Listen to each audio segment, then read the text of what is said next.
talking with Dr. Holly Van Rimmen from the Oklahoma Medical Research Foundation. We're talking about age-related muscle loss. And before we get to just kind of your daily tips and tricks, what other kind of research is now going on at OMRF?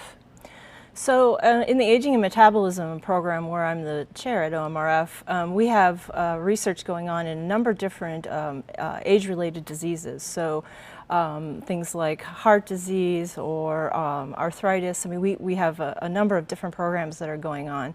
But the research in my laboratory focuses mostly on skeletal muscle, and we have a new investigator, Dr. Benjamin Miller, who just joined us a couple months ago, who is also studying muscle. So in his lab, he's looking at how different ways that we can use to protect the proteins that are involved in skeletal muscle to keep the muscle healthy, and in particular the mitochondria. And in my lab, we've noticed that while what we see is the loss of muscle mass and weakness, the important thing is that the muscle doesn't work alone. So the muscle is very tied to the nerves that come from the spinal cord that generate contraction to make the muscles move. And so this is a very tight relationship between these two tissues. And what we see is that during aging, this relationship actually deteriorates. So the neurons pull back from the muscle, leaving the muscle alone. And this is what contributes a lot to what we see as far as loss of muscle mass and weakness, because the neurons were providing some sort of a support system.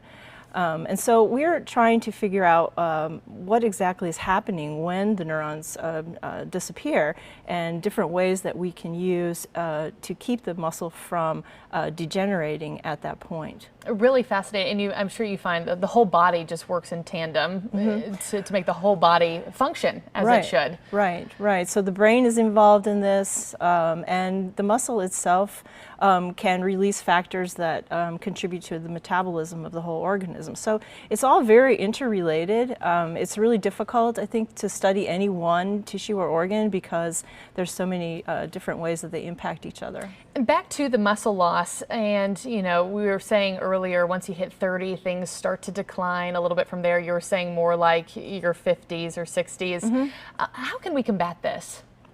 So I think the biggest problem is that we tend to be too inactive, right? So people just tend to sit way too much. So I think just getting out and being active, as I said earlier, walking, any kind of activity like yoga, stretching, whatever you can do, because I think that's the most important thing, is to keep everything moving.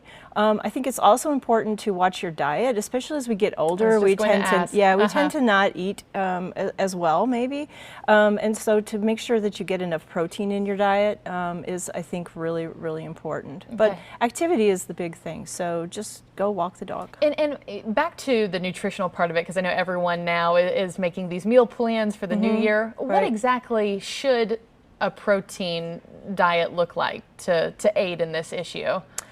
Well, I think, so I'm not really much of a nutritionist, but I think you just need to make sure that in your diet you're getting enough protein. So we know, things like meat or beans, things like that. Just look at the labels and make sure that you're getting a balanced diet that includes most of these things. And is that your biggest piece of advice for people of every age? Me, I'm in my late 20s, so I haven't quite hit that 30 mark yet. Is there something different that I should be doing as opposed to someone who's in their 40s, 50s, who's really feeling the onset of that problem?